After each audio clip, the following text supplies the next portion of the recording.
All right, hey everyone. Pez here, back at the Pez test sink, which you're going to see more of in a minute. I want to take a closer look today at the lightweight winter wet weather vest from Bike Wear. It's part of their Klimatik line. And I've been wearing this stuff sort of last couple of months in the rain and wet, and it's a very good weather repellent fabric. It's quite waterproof, it's light, it's pretty breathable. It's got a bunch of cool things going for it. I wanted to show them to you. First of all, check out the stretch. So it's a pretty stretchy fabric. It stretches 4 ways, good, both ways like that. The cut of the jacket is, or all the stuff in the Klimatik line is pretty form-fitting. They call it on their website, it's sort of unisex, but you know, this stuff to me is probably cut more for men, I think, than women. But because it stretches so much, it'll fit over a lot of different shapes and sizes. It's also because it's, the size I'm wearing is a small here. It's fairly snug fitting, so it's not flapping around in the wind. It feels kind of aero. It looks pretty cool. Overall, I really like it. This is light. It weighs 127 grams. I just finished weighing this thing. But the real interesting part of this thing that I want to show you is how this thing performs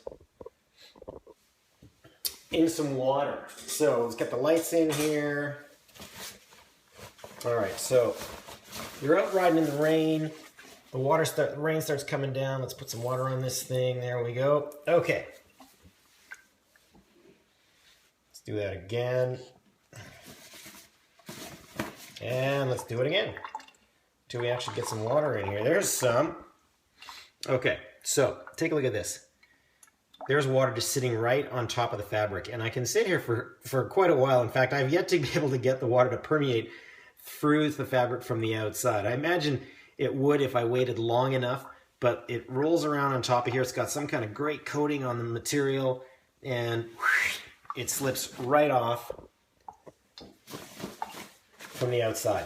So you stay dry inside. Now, one thing about all of this kind of stuff is the reason it does that is because it's got a membrane as part of the fabric that prevents the moisture from getting through to the inside. The problem there is you tend to overheat on these things, and if you pardon me, if you blow on this stuff, you'll feel it right away that there's no chance of air passing through. But on the inside of this thing, what we want to know is moisture getting out? So on the inside of the jacket,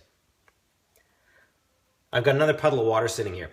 And the cool thing about this is as you let this thing sit, it slowly starts to absorb through the jacket from the inside to the outside, or through the garment and through the fabric. So what we can do is we can let this thing sit here, and if we roll this water out of here, we're actually left with a very small, slightly damp patch, which you can see right in here as evidence that the moisture from the inside is traveling back to the outside of the garment. So, in terms of being as breathable as any other jersey that you're wearing, I don't know if that's going to be the case, but for winter stuff that's wet, keeping you dry in the wet, this thing is pretty cool. They've done a pretty good job of this thing. There's a whole line of the Klimatik stuff, and I say if it's new to your shop, check it out because it's pretty good stuff.